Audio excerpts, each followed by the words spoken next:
Je vous laisse venir la présenter. Bien sûr. C'était dit qui y va?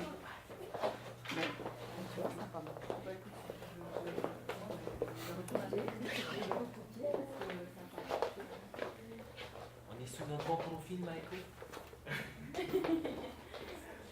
Jamais. Donc nous, on est parti de l'application La grande histoire d'un petit pré, qui est plus destinée à des élèves d'école primaire, d'école élémentaire.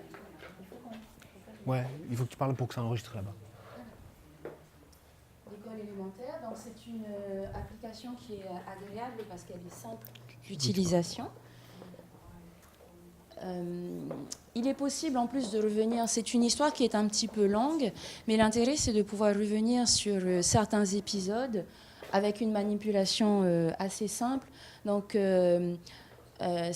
au fur et à mesure que l'on avance, on peut se dire tiens, j'aimerais revenir sur l'épisode d'avant parce que certaines choses m'ont échappé. Du coup, je peux facilement naviguer entre les moments de l'histoire. Voilà. Ça, c'est important parce que les chercheurs nous disent que si les élèves peuvent lire chacun à leur rythme, ils comprennent beaucoup mieux que si c'est quelqu'un qui lit pour eux. Et donc, s'ils peuvent revenir sur, revenir en arrière, aller plus vite. Et ça, c'est Tricot qui le dit, je vous le ferai voir tout à l'heure. Donc, c'est important de le souligner. Voilà. Donc la lecture peut se faire de façon très autonome. Et puis ensuite, c'est un support aussi interactif, puisque à certains moments de l'histoire, le lecteur va être amené à interagir pour faire avancer l'histoire. Donc ici, par exemple, je découvre en plus un support d'écrit qui est la carte postale et j'y ajoute ce que je souhaite. Voilà. Donc là, à aucun moment il y a de consigne, mais c'est assez intuitif, c'est-à-dire que puisque ça s'arrête et puis que l'histoire nous dit que le petit trait, j'incite le petit trait à faire ce qu'il veut dans mon cahier, du coup ça me donne envie d'aller dessiner quelque chose dans le cahier. De la même manière, je vois une carte postale, et tiens, je vais vouloir avoir envie d'écrire à quelqu'un. Voilà. Donc des pistes possibles, il y en a énormément, notamment au niveau de la littérature, bien sûr, compréhension, au niveau des arts. Mais nous, on a souhaité plutôt développer, pour pas trop s'éparpiller, on a souhaité développer la partie... Attends, je vais juste... la partie langage, développer le langage, que ce qu'il soit oral ou écrit. Hein. Voilà. Donc, quelques pistes qu'on a lancées comme ça par rapport à cette compétence du langage. Donc, avant l'histoire, par exemple, donner envie de découvrir l'histoire, soit à partir du titre, parce que c'est l'histoire d'un petit trait, qu'est-ce que ça pourrait vouloir dire, soit à partir du personnage, avant même d'y entrer. Donc là, c'est vraiment solliciter l'envie d'entrer de découvrir l'histoire. Donc voilà, on vous montre un petit bout, comme on le ferait avec des élèves. Je me promenais et je l'ai aperçu. C'était un petit bout au bord du chemin. Je l'ai ramassé, je l'ai regardé. C'était vraiment un petit rien, un petit bout de rien du tout. Je l'ai mis dans ma poche, au chaud. Donc à partir du personnage, à partir du début de l'histoire, qu'est-ce que ça pourrait être ce petit bout de rien? Il le met dans sa poche au chaud, qu'est-ce qu'il va pouvoir en faire? Donc essayez d'imaginer la suite. Donc vous voyez que les dessins sont très, il y a un trait assez naïf et c'est une histoire qui va appeler à justement dessiner aussi. Et des fois les enfants nous disent ah mais moi maîtresse je sais pas dessiner. J'ai pas envie, donc en fait, ils s'auto-censurent. Et là, l'avantage de cette histoire, c'est que voilà, c'est déjà très naïf, ça fait un trait enfantin, donc ça a décomplexifié. On se dit, moi je vais dessiner parce que ça fait pas peur. Je devrais pouvoir arriver à faire ça aussi bien. Voilà.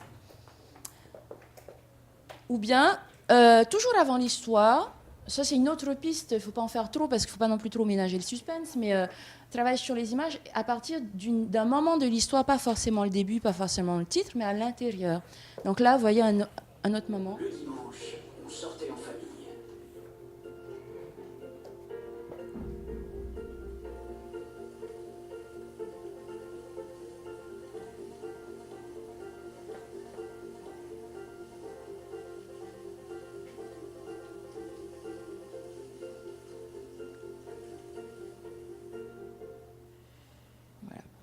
Donc là, on peut même se dire qu'on peut aussi même écrire les consignes parce qu'elles ne sont pas écrites. Sur un travail sur les consignes, qu'est-ce que c'est qu'une consigne, à quoi ça sert. Voilà. Donc, le trait, ça, c'est vous c'était qui avez avant. été amené le dessiner. Le trait, c'est Et nous c'est qui vous qui avez l'avons arrêté la pluie, dessiné. ouais, ouais. Voilà. Il faut arrêter la pluie. Pourquoi? On peut en parler. Hein. Voilà. Je veux dire. Donc, quelques pistes pendant et après. Donc, on peut faire la découverte de cette histoire avec ou sans le son pour différencier, justement, parce qu'on peut retirer le son. Du coup, certains élèves vont juste lire l'histoire, d'autres vont avoir et le son et l'histoire parce que ils ont peut-être au cycle 2 une lecture un petit peu plus difficile. Du coup, on peut différencier de cette façon. Et à partir d'illustration de l'histoire, à partir de moments clés, on peut faire des choses classiques, mais en même temps intéressantes, comme imaginer la suite, inventer des dialogues, raconter. Donc, dans l'appli Note, on peut donner des consignes du type fais une ou des captures d'écran de moments clés de l'histoire, de moments que tu as aimés, qui t'ont interpellé. Ensuite, ajoute un fichier son pour raconter l'histoire, mais pour pouvoir la raconter, il faut l'écrire avant, pour essayer un petit peu ce qu'on a vu hier. Hein. Ou bien on a des moments... l'histoire est quand même assez dense et assez riche, donc on peut faire des choses comme plus tard je serai, c'est une partie de l'histoire. Donc on peut insérer une image du métier souhaité que l'on va aller chercher sur une banque d'images ou sur Internet. Ouais. Et puis ensuite insérer un fichier son et expliquer pourquoi. Par exemple, je vais insérer, je ne sais pas moi, enseignant, et puis je vais expliquer pourquoi je veux devenir... je veux devenir une maîtresse, par exemple. C'est un peu moins complexe que là où il faut raconter le moment clé de l'histoire. D'accord. Donc ça peut être une autre piste, toujours, c'est un peu le même principe, mais avec une entrée différente. Voilà. Alors, développer l'imaginaire, c'est aussi possible parce que, en fait, vous voyez, là-haut, vous avez des pointillés qui vous indiquent, qui vous aident à voir... le chemin du tracé que vous pouvez faire. Et vous, à loisir, vous pouvez aussi retirer ce tracé et du coup partir complètement dans l'imaginaire. C'est-à-dire que là, c'est un moment de l'histoire où le personnage est au cirque et il porte des animaux et au fur et à mesure, on est amené à dessiner des animaux. Alors, les pointillés nous indiquent qu'il faut dessiner un serpent, etc. Et les personnages, il y a des bulles qui apparaissent. Les personnages nous disent dessine un serpent, dessine un singe, etc. Je peux aussi décider de retirer les pointillés et de dessiner l'animal que je veux. Voilà. Donc, je vais dessiner un serpent, je vais dessiner, je ne sais pas moi, un poisson, un animal que je connais. Et voilà, un oiseau, en tout cas, tout à fait. Un oiseau. Et donc là, un joli oiseau. on utilise un oiseau, un poisson. On utilise là une fonctionnalité de note qui était celle d'avoir une image d'un note que l'on va insérer et puis de cliquer dessus pour pouvoir la modifier. Dessiner par-dessus. Voilà, donc là, ce serait l'enseignant lui-même qui ferait une capture de ce moment de l'histoire. On pourrait le rappeler à l'oral, par exemple, raconter ce qui se passe. C'est le moment où notre personnage est au cirque, etc. La consigne, ce sera de cliquer sur l'image, dessiner les animaux que l'on pourrait rajouter et puis ensuite, peut-être, selon le niveau des élèves, écrire une phrase pour dire ce que j'ai dessiné. J'ai rajouté un poisson, tout simple. Ou bien ce que dit le public. Le public va dire, est-ce que tu pourrais rajouter un poisson ? Voilà, de la même manière, par rapport, il y a un moment où on va découvrir les monuments du monde. Vous voyez les pointillés dont je vous parlais tout à l'heure, ils sont là. Donc, on m'indique qu'il faut que je dessine la tour Eiffel, etc. Moi, je le sais parce que je connais le monument, les élèves ne les connaissent pas forcément. Oui. De la même manière, si je retire les pointillés, je peux dessiner le monument que je veux. Hein. Le principe, c'est d'avoir compris que c'est un moment où on découvre le monde et ses grands symboles. Du coup, je vais pouvoir, moi, à partir d'une recherche, à partir de documents, y insérer le monument que je souhaite. Oui. Voilà. Alors, c'est vraiment très riche. On n'a pas tout développé, mais il y a aussi un moment où il va aller au musée et on va comprendre de façon aussi encore une fois intuitive qu'il faut que je dessine des choses dans les cadres Et donc après, je vais avoir ma galerie de tableaux. Et donc là aussi, il y a pas mal de choses qui peuvent se faire en art. Hein. Ouais. Voilà. Merci beaucoup. Merci. Ouais, Vous avez des questions? c'est très intéressant.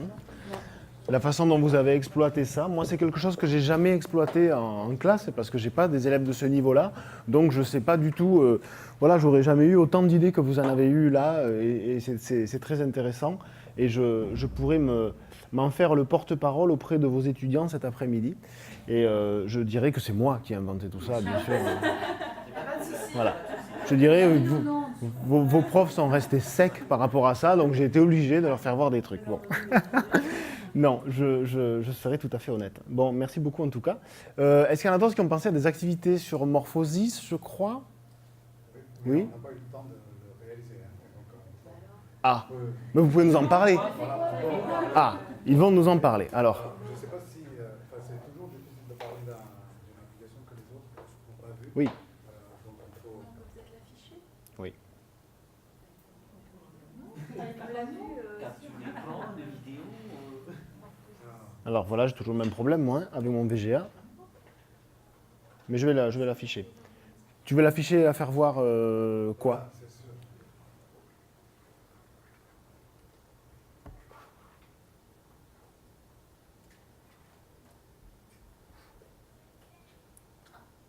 Tu veux faire voir quelle partie? Le Brexit.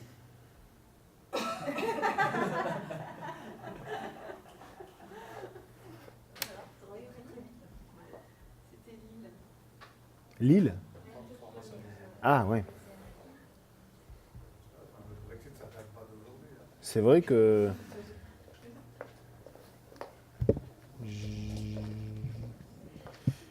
Je vais devoir y aller. Bon, vas-y, parle-en, j'y vais dessus. Non, c'est Mathilda qui a eu. Tu aurais eu besoin de l'avoir. Hein. Je ne prends pas la responsabilité.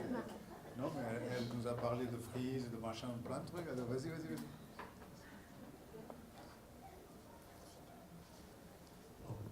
ne sais pas de quoi je vais parler. Enfin, c'est pas grave. Non, mais dans un premier temps, effectivement, on s'est cantonné. C'est vrai qu'enfin, ça dépend du niveau qu'on vise. Hein. Bon, on s'est cantonné donc à un niveau un peu plus bas, enfin collège par exemple, où il s'agissait de découvrir la formation des îles, l'époque glaciaire, tout ça. Bon, et bon, on pouvait laisser découvrir effectivement l'application. Et une fois que l'application a été visionnée, sur cette période-là, bon, on pouvait poser un certain nombre de questions qui leur permettaient d'aller approfondir leurs connaissances sur d'autres ressources. Hein, bon, parce que bon, ce qu'il y a là, ça permet d'effleurer un peu les notions scientifiques qu'on est en charge de leur apporter. Hein, bon. Mais c'est pas assez... C'est pas assez puissant, poussé, ouais. voilà. Bon, Ouais. et ça ne donne pas des chiffres suffisamment précis, bon, on va dire. Ça, bon. Et bon, Mathilda nous a fait remarquer aussi un élément important. Enfin, bon, c'est vrai qu'on a l'impression que on se réveille, le lendemain il se passe quelque chose. oui. Alors que bon, en géologie, il y a des périodes, il y a de grandes périodes de silence. Hein, enfin, bon, et ça, on le voit pas. Hein, bon, on le voit pas.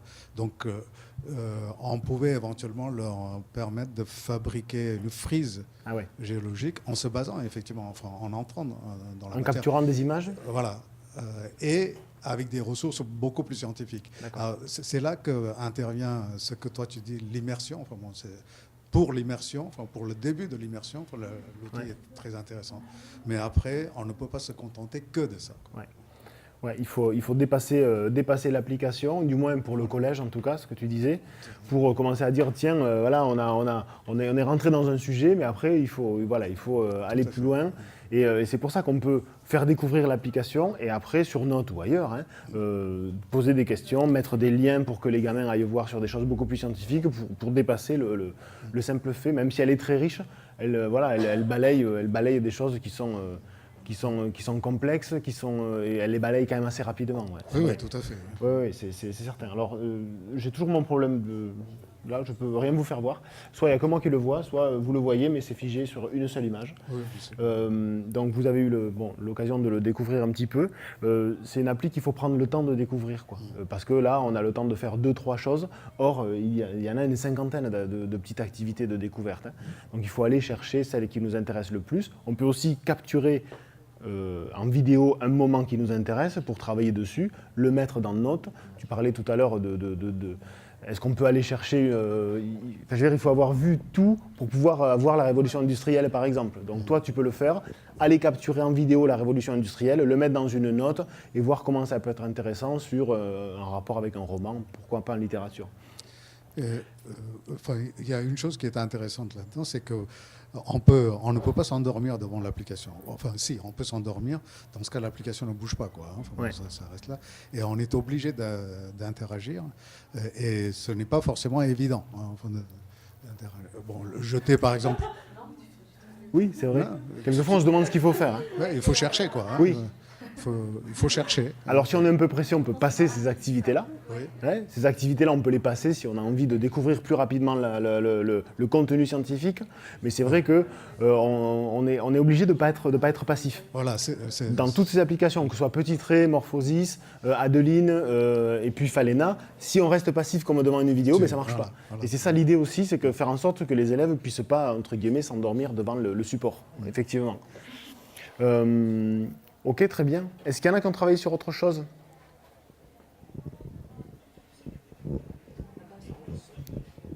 Il y en a qui ont passé du temps à découvrir les applis. Bon, c'est pas forcément plus mal. Morphosis, on n'a pas très bien compris. Comment on fait pour la découvrir des activités? Écoutez Mathilda qui vous Ah, conseille là, sans lire le mot d'emploi. Tu as sauté plein d'étapes. En fait, Tant que tu l'as pas. première étape, ok. voilà. Tant que tu peux avancer. Là, tu vas faire. Ok. Non, ça marche Non, pas. mais oui, ça fonctionne. On a un petit problème avec cette appli qui marche super bien normalement. Mais tu vois, si je la. Ouais, tu es obligé de le faire dans l'ordre. Tu peux pas effectivement. Arrivé en 2018, avant d'avoir. Ouais, voilà. Ouais, tu es obligé de comprendre un peu le processus d'évolution, hein. Regarde, je te le fais voir là-dessus. C'est très bien parce que ça te présente un phénomène de manière très synthétique, non défocalisée sur la compréhension. Mais les, soit deux difficultés par rapport à la compréhension même du phénomène, c'est la perception de l'échelle de temps géologique Ouais. qui est très lent. Et ça, il faut qu'il puisse. Donc, du coup, les activités devraient être orientées vers la perception en fait de cette échelle des temps géologiques Ouais. et la perception aussi de l'espace géographique, quoi. Que ça se produit, ça fait interagir des phénomènes qui se produisent au pôle, qui se produisent en Europe. Alors que pour c'est arriver. sur une surface. Alors voilà, c'est une surface très petite à l'écran, ça se passe en 2 minutes au moment de l'animation. D'accord. Donc c'est ça qu'il faut lever en fait dans les activités. Ce sont D'accord, ces ouais, tu obstacles. vois, c'est intéressant d'avoir ce regard. Je ne sais pas si ça va marcher, mais regarde, quand tu appuies sur le truc du loup, là, ce que tu n'arrivais pas à faire, ça déclenche une... Alors il y a du son, hein, encore une fois. Tu vois comment le loup est devenu chien. Un vaste territoire gelé que se partagent herbivores et prédateurs. Mammouths, cerfs géants, chevaux sauvages et troupeaux de rennes sont ainsi les proies régulières d'un carnivore particulièrement efficace, le loup. Mais l'arrivée d'un autre prédateur bouleverse cet équilibre. Remontés d'Afrique par l'Asie, nos ancêtres Homo sapiens avancent vers l'ouest. Les deux espèces chassent en groupe et partagent le même gibier. C'est assez court, hein, ce qu'on va avoir. Ça va s'arrêter très bientôt. Voilà. Si on exploite au maximum le logiciel, ça prend combien de temps? Alors je l'ai pas fini, moi. Donc là, c'est à moi de jouer. Ouais, alors là, il te dit, tiens, quand vous entendez la petite clochette, c'est à vous de jouer. Bon, ok. Là. Faites progresser l'histoire, découvrez quelle zone est à tapoter. Donc, comme il disait Maran, tu es obligé de découvrir ce qu'on... voilà, remporter les 3 machins, ok. Là, tu te dis, mais qu'est-ce qu'il faut que je fasse? Il faut que je continue, il faut que je fasse quelque chose. En quoi le loup a aidé l'homme pour le gibier? Tu vois, alors tu cherches sur l'application. Ah, tu comprends que les loups ont, les hommes ont utilisé les loups pour rabattre le gibier. Hop, et tu passes à autre chose. Et à un moment donné, tu vas avoir réglé l'histoire du loup, et on va te ramener sur le premier tableau. Tu vas faire avancer la courbe et hop, il y a une petite bulle qui va apparaître sur la formation des îles. Ouais, voilà. Donc là, c'est vraiment un peu à la manière d'un jeu vidéo où tu es obligé d'avancer de tableau en tableau pour comprendre l'évolution. En même temps, c'est logique parce que si tu commences par la révolution industrielle et que tu vas jusqu'au loup, à la fin, tu n'as plus rien compris. Et peut-être qu'ils font un peu attention à ça. Oui, après, voilà, tu peux revenir en arrière, effectivement. Ouais. Je vais vous présenter... c'est où, ça ? C'est où ? Ah oui, j'ai tout fermé, moi.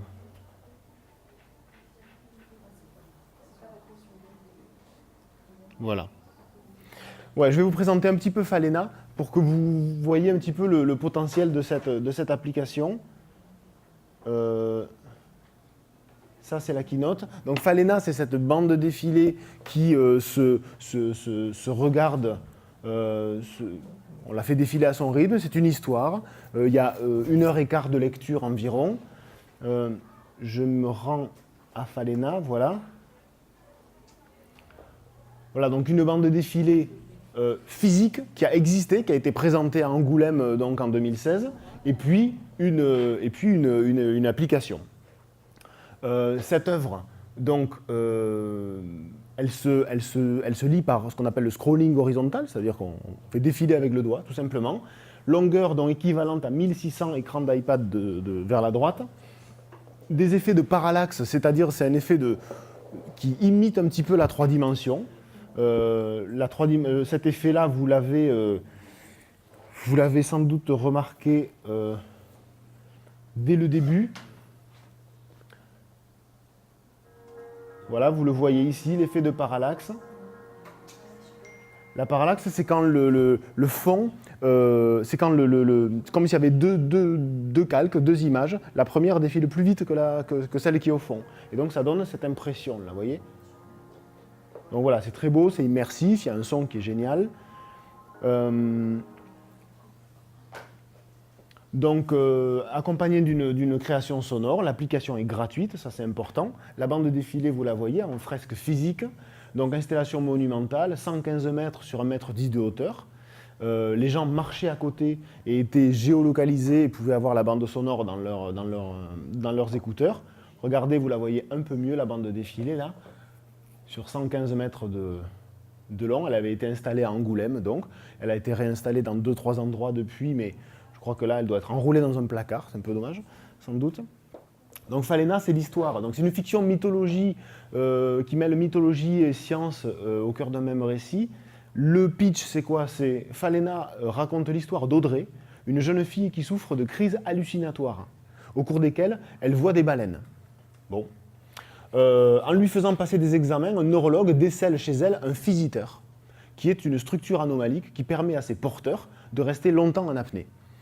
Bon, alors on découvre cette histoire-là, et là vous avez...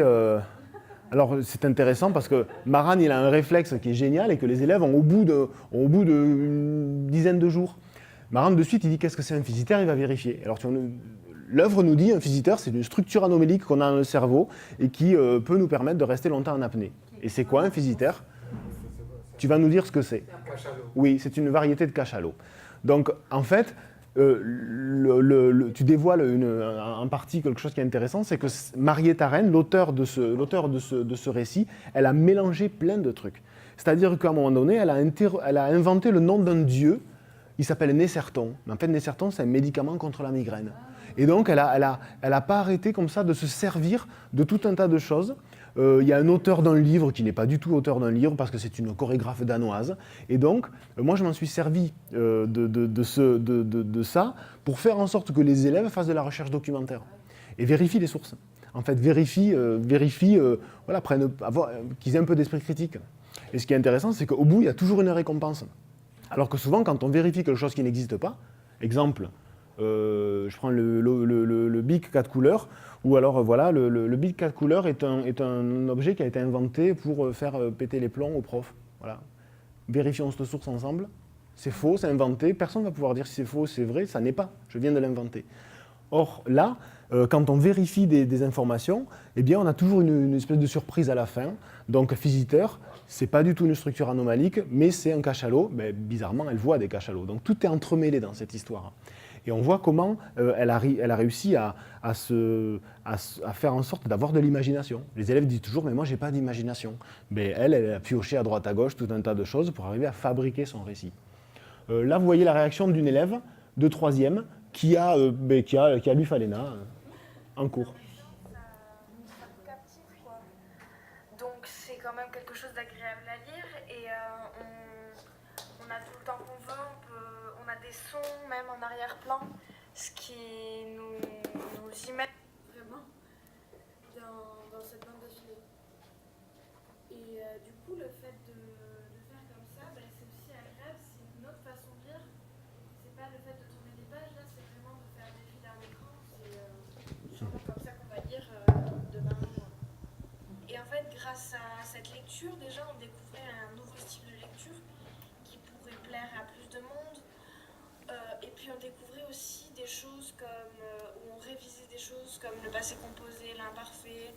On apprend de nouveaux mots. Donc, c'est quand même très intéressant à voir en cours. Et c'est une façon différente d'étudier la littérature d'aujourd'hui, quoi. Miclo. Donc vous avez compris comment je travaille avec ça. Je fais lire quelques chapitres et puis j'envoie des notes dans lesquelles les élèves répondent. Donc on a lu ça comme une œuvre intégrale, véritablement. Et donc pendant ces moments-là, eh bien, ils n'ont pas travaillé sur leur cahier, ils ont travaillé sur iPad où ils ont lu l'œuvre. Par deux ils étaient, donc ils faisaient défiler à leur rythme.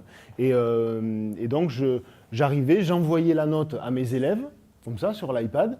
Eux, ils étaient par deux. Ils travaillaient et puis me renvoyaient à la fin de la séquence la note sur laquelle ils avaient produit leur travail. L'idée quand même c'est de travailler en groupe, encore une fois, de favoriser les interactions. Donc Tricot, vous vous rappelez ce qu'il nous dit, hein, coopérer c'est coûteux. Donc si on utilise tout son potentiel cognitif pour coopérer, ben, il ne reste plus grand chose pour réaliser la tâche demandée. Donc il faut, quand on fait travailler des élèves en groupe, il faut considérer que c'est coûteux. Et donc, ça va leur bouffer un peu d'énergie, en quelque sorte. Donc, il faut réduire un peu les tâches au début. Ensuite, les interactions au sein d'un groupe jouent un rôle prépondérant dans les apprentissages. Ça aussi, c'est Tricot. Donc, des binômes. Alors, deux sortes de binômes. Soit des binômes d'élèves d'équipe, c'est-à-dire deux élèves qui vont bien ensemble, qui s'entendent bien, qui sont productifs ensemble, soit qui sont deux élèves performants que je mets ensemble, soit deux élèves en difficulté aussi, mais qui bossent bien ensemble. Ou alors des binômes d'entraide, un élève en difficulté avec un élève qui va étayer ses apprentissages. Donc ça marche bien aussi. Et je ne vous cache pas qu'il y a des élèves pour qui c'est trop coûteux de coopérer, donc des élèves qui travaillent seuls. Et ces élèves-là, ils n'arrivent pas à travailler avec les autres, en tout cas pas actuellement, pas encore. Donc ces élèves-là, je les ai mis seuls, j'avais assez d'iPad, ou alors ils travaillaient sur un téléphone, mais voilà, un peu à l'écart. On parlait tout à l'heure, dans petits traits, de la façon qu'on pouvait faire avancer le récit à son rythme. Et ça aussi, les chercheurs sont très clairs là-dessus, la régulation de la tâche par l'élève. L'élève décide de faire des pauses, de revenir en arrière, d'écouter plusieurs fois le même passage, de sauter telle ou telle partie. Et bien dans ce cas-là, les élèves, en réalisant cette régulation de la tâche, parviennent généralement à une meilleure réussite de la tâche. Et bon, voilà, moi je m'appuie essentiellement sur ce que je n'ai pas de moyen de le vérifier, mais je fais confiance aux spécialistes. Et donc on voit les élèves, vous voyez, en train d'avancer sur le support, d'aller vérifier, vous allez voir la consigne qui leur a été demandée, d'avancer vraiment voilà, à leur rythme, des fois de faire des retours en arrière pour vérifier des informations. Tac, ils passent sur la note et ils vont répondre à la question qui leur avait été posée. Donc le travail, il est comme ça, du moins pour une partie de la séquence, et après on met en commun ce qu'on doit faire. Donc ça, c'est la régulation de la tâche, c'est primordial. Et ensuite, ça, c'est une diapo que je vous ai montrée hier sur les interactions. Favoriser les interactions. Alors l'élève qui est seul, il n'est pas trop en interaction, c'est certain, mais en même temps, il travaille. Alors que si je le mets avec quelqu'un d'autre, il va sûrement beaucoup moins travailler. Et puis, il va gêner les autres. Donc, il y a des élèves qui travaillent mieux seuls. Donc là pareil, favoriser les interactions entre élèves. Et cette œuvre, elle le permet parce qu'elle n'est pas claire. Parce qu'il faut faire beaucoup d'interprétations. Parce que si on n'interprète pas, on passe à côté de plein de choses. Tout n'est pas dit. Il y a beaucoup d'implicites. Et ça, c'est une chose très, très intéressante. Hein?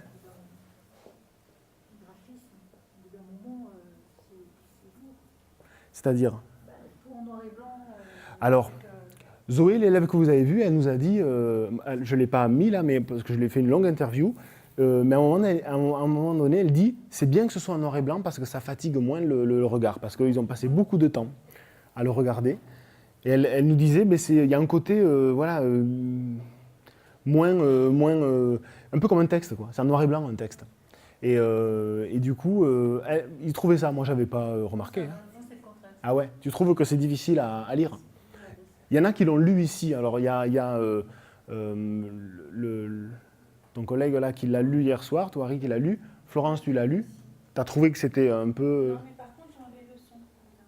Ah ouais? Ah ouais? Oui, parce que j'avais envie de rentrer dans l'image, puisque dans le son, Ah ouais. du coup, j'ai enlevé le son. Ok, moi je l'ai lu avec le son, avec un casque. J'ai trouvé que c'était très chouette avec le... 1h15. Ouais, non, mais ça, 1h30, 1h15. Ça dépend un petit peu au rythme où tu vas, mais en gros, c'est ça. Ouais. Il y a 16 chapitres, donc on peut vraiment le faire comme une œuvre intégrale. Hein. Et donc, par exemple, on peut travailler sur l'implicite. On a des images comme celle-là, où on dit, moi je pose des questions aux élèves du style, décrivez ce que nous montre ce dessin, expliquez ce qu'il cherche à nous faire comprendre. Et les élèves font avec leurs mots.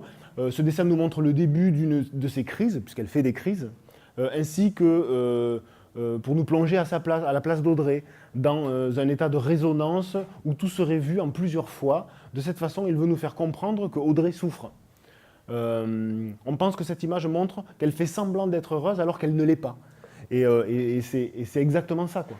Hein, voilà, elle est là, super, on la voit de loin, et puis on zoome sur elle, on rentre progressivement dans sa conscience, et là on voit qu'en fait il y a autre chose derrière. Et c'est très intéressant parce que les élèves comprennent quelque chose qui n'est pas dit directement, qui est implicite. Et l'implicite, on en parlait hier, c'est quelque chose qui est très dur en français, c'est une notion qui est très résistante. Et pourtant, s'il y a bien quelque chose qui est important dans la vie, c'est arriver à lever les implicites. Parce que la vie et la communication humaine n'est faite que de ça. Ou du moins, il y a énormément. Et les gens qui n'arrivent pas à lever l'implicite, à comprendre finement des choses dans des textes ou dans des communications à l'oral, ou dans des images, eh bien, ces gens-là, c'est des gens qui passent à côté de plein de choses, et qui ont parfois des difficultés de compréhension, et qui, dans un groupe social, vont avoir des difficultés à s'insérer aussi. Là, il y a une image superbe, qui est une image qui est un peu compliquée, où les gens sont dans la chevelure d'Audrey. Donc, en quelque sorte, ils sont dans ses souvenirs, dans son passé. Et les élèves comprennent très bien qu'en fait, voilà, ces personnages sont des médecins qui lui disent chaque symptôme qu'elle a eu. Alors, la figure de style, je leur demandais, en fait, c'est une figure de style, ça. Et ils disaient c'est une énumération. C'est vrai, on lui dit moment d'inattention, pancréas surchargé, dépression, bouffée délirante, psychose hallucinatoire, schizophrénie, mais c'est aussi une gradation. Donc, on a un dessin qui est aussi une figure de style, et qui nous fait comprendre implicitement que ce sont tous les docteurs qu'elle est allée voir, parce que c'est jamais dit directement. Donc c'est bourré d'images comme ça, qui demandent à être interprétées. Et pour ça, quand on les met par deux, ils sont obligés de se mettre d'accord, quoi, et de négocier leur réponse. L'auteur a écrit et dessiné? Oui, ouais. Et c'est vraiment, il y a un auteur, mais après il y a énormément de monde qui a travaillé sur ce projet-là. Et notamment la création sonore, là c'est des musiciens. Hein. Ouais. Enfin, ce travail, il est tout à fait faisable en éducation aux médias. Parce que comme je vous l'ai dit tout à l'heure, on a une compétence dans le socle qui s'appelle distinguer une information scientifique vulgarisée d'une information pseudo-scientifique. Ça fait partie, c'est une compétence à valider au collège. Et là, on est complètement en relation avec une œuvre pseudo-scientifique. C'est de la science-fiction. D'ailleurs, si on regarde, on voit à un moment donné, il y a un dessin d'un téléphone portable, c'est daté du 18 juin 2018. C'est-à-dire, c'est encore de la science-fiction, plus pour longtemps. Mais en tout cas, ce que ça raconte, c'est de la science-fiction. Et moi, j'ai travaillé avec une BD, je sais qu'il y en a qui sont intéressés par ça, on en a parlé. Je ne sais pas si vous connaissez la revue Topo. C'est une revue pour les 13-20 ans, je crois, ou 15-20 ans. C'est une revue donc, qui est mensuelle, je crois. C'est de l'actualité en bande dessinée pour les 15-20 ans. C'est très très bon. C'est vraiment de grande qualité. C'est de la bande dessinée documentaire sur des sujets d'actualité. Et là, on a dans la revue Topo, dans un ancien numéro, il y a un passage qui s'appelle « Portrait robot de l'homme du futur ». Et là, on est sur la thématique du transhumanisme. Donc, cette BD-là, tout est vrai. Et ça paraît hallucinant. Dans cette BD-là, tout est faux et ça paraît crédible. Et on a vraiment quelque chose qui est intéressant parce que les élèves disent « Mais ça, monsieur, c'est pas vrai, c'est de la science-fiction ». Ils parlent des exosquelettes, ils parlent de tout ce que les chercheurs sur le transhumanisme sont en train de chercher actuellement. Les gamins, on peut les amener à faire de la recherche documentaire là-dessus, se rendre compte que tout ça est vrai, valide, les personnes qui sont dedans sont des vraies personnes qui existent. Il y a une vingtaine de pages, hein, c'est assez court. Alors que là-dedans, tout est faux. Et ils ne s'en rendent pas tout de suite compte qu'un physiteur, ça n'existe pas, que durer 1h30 en apnée, que ce n'est pas possible, que Nesserton n'est pas du tout un personnage de la mythologie, et que les phalénas n'ont pas existé. Et les phalénas, c'est soi-disant un peuple qui serait de la mer, quoi, et qui serait venu de passer de poisson à homme, et donc parmi les hommes, il resterait encore des phalénas. Et la question, c'est est-ce que Audrey est une phaléna ou pas? Donc ça s'appuie sur quelque chose de mythologique inventé. Et j'ai discuté hier avec Taori, c'est ça?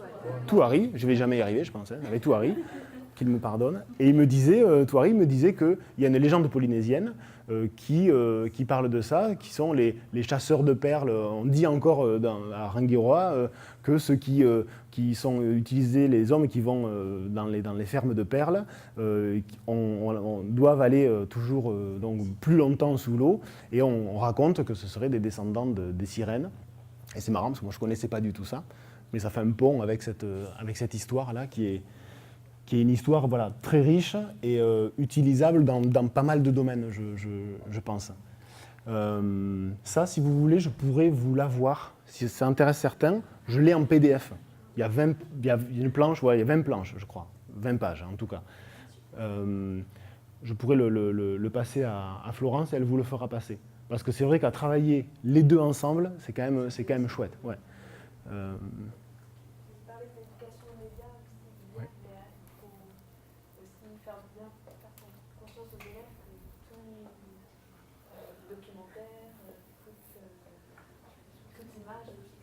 Est une vision des choses, effectivement.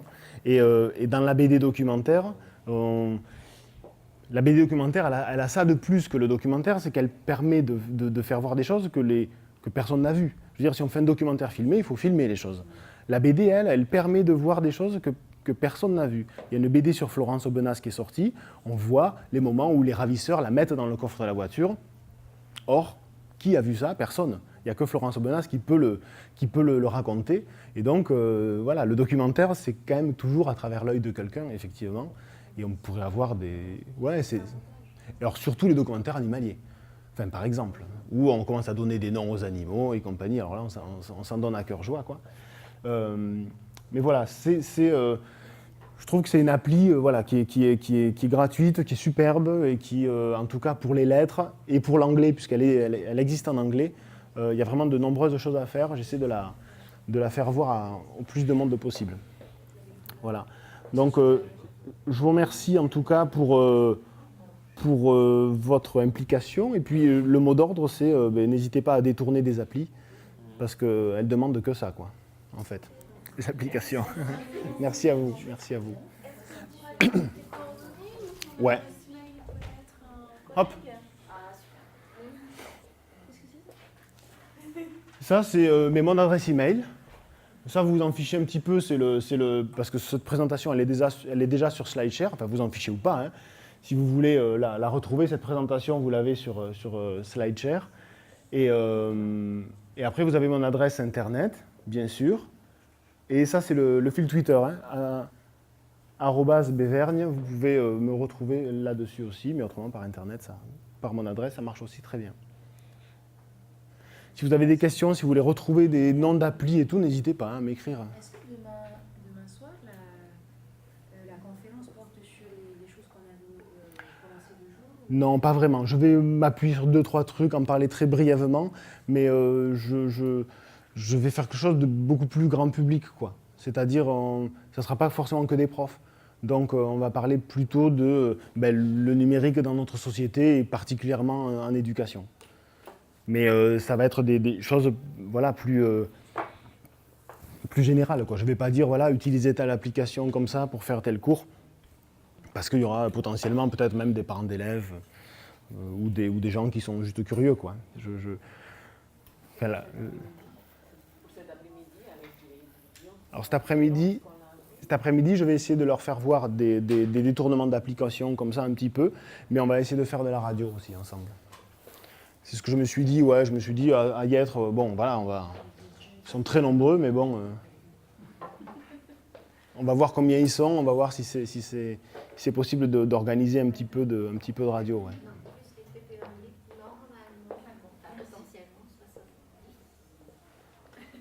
J'avoue que j'ai jamais fait la radio avec 70 personnes, mais bon, c'est l'occasion. Ouais.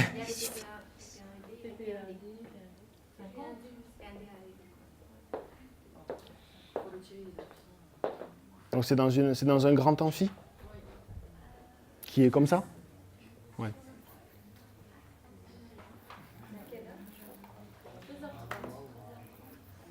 Ouais, 13h30. Eh bien de rien, hein, vraiment. Bon, c'était l'objectif.